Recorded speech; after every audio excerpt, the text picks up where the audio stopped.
ஜனாதிபதி அனுர செய்த செயலால் வைரலான காணொளி. இலங்கை கடற்பரப்பில் ஈரானிய கப்பல் மூழ்கடிக்கப்பட்டமை தொடர்பில் டொனால்ட் ட்ரம்பின் அதிர்ச்சி தகவல். மத்திய கிழக்கு போரின் தாக்கம் குறித்து மஹிந்த வெளியிட்ட தகவல். எண்ணெய் கப்பல்களை அதிரடியாக தாக்கி அழித்தது ஈரான். கொழுந்து விட்டு எரியும் காட்சிகள், தீவிரமடையும் கள நிலவரம். மத்திய கிழக்கில் அதிகரிக்கும் பதற்ற நிலை, அமெரிக்கர்களுக்கு விடுக்கப்பட்ட அவசர எச்சரிக்கை.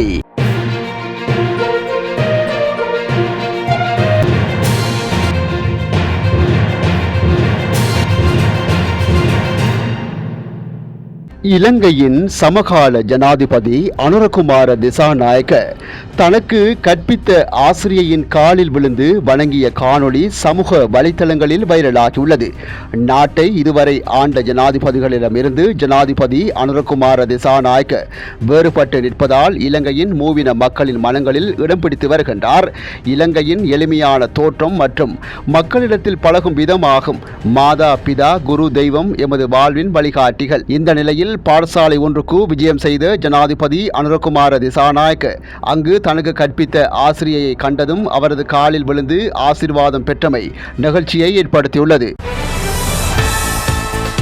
இலங்கையை அண்மித்த கடற்பரப்பில் ஈரானிய போர்க்கப்பலை சுவாரஸ்யமாக இருக்கும் என்பதற்காகவே தாக்கி அளித்ததாக அமெரிக்க ஜனாதிபதி டொனால்ட் ட்ரம்ப் தெரிவித்துள்ளார். கெண்டக்கியில் நடந்த நிகழ்ச்சி ஒன்றின் போது உரையாற்றிய ஜனாதிபதி டொனால்ட் ட்ரம்ப் கப்பலை காப்பாற்றுவதற்கு பதிலாக ஏன் அளித்தார்கள் என இராணுவ அதிகாரிகளிடம் கேட்டதாக குறிப்பிட்டுள்ளார். கப்பலை காப்பாற்றுவதை விட மூழ்கடிப்பது நல்லது என்று தனது ஜெனரல்களில் ஒருவர் தன்னிடம் கூறியதாகவும் அது மிகவும் சுவாரஸ்யமாக இருக்கும் என கூறியதாக ட்ரம்ப் மேலும் தெரிவித்துள்ளார்.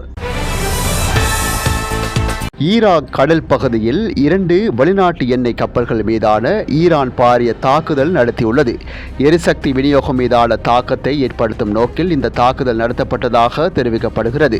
தாக்குதலுக்கு இலக்கான கப்பல்கள் 2 கொழுந்துவிட்டு எரிவதாக தெரிவிக்கப்படுகிறது. குறித்த கப்பலில் இருந்து 25 தொழிலாளர்களை அதிகாரிகள் வெளியேற்றியுள்ளதுடன் ஒரு தொழிலாளி உயிரிழந்துள்ளதாக சர்வதேச செய்திகள் தெரிவிக்கின்றன. தீயை அணைக்க தீயணைப்பு வீரர்கள் கடுமையாக முயற்சி செய்து வருவதாக தெரிவிக்கப்படுகிறது. இந்த தாக்குதலுக்கு வெடிபொருட்களை ஏற்றிச் சென்ற ஈரானின் சிறிய படகுகளில் பயன்படுத்தப்பட்டதாக ஆரம்பகட்ட விசாரணைகளில் தெரிய வந்துள்ளது. மத்திய கிழக்கில் தற்போது நிலவும் போர் சூழல் நாட்டின் எதிர்காலத்தில் பெரும் தாக்கத்தை ஏற்படுத்தும் என முன்னாள் ஜனாதிபதி மஹிந்த ராஜபக்ச தெரிவித்துள்ளார். ஸ்ரீ மங்கள விகாரையில் ஊடகவியலாளர்களின் கேள்விக்கு பதிலளிக்கும் போது அவர் இவ்வாறு குறிப்பிட்டுள்ளார். தற்போது ஒரு சர்வதேச போர் நடந்து வருகிறது.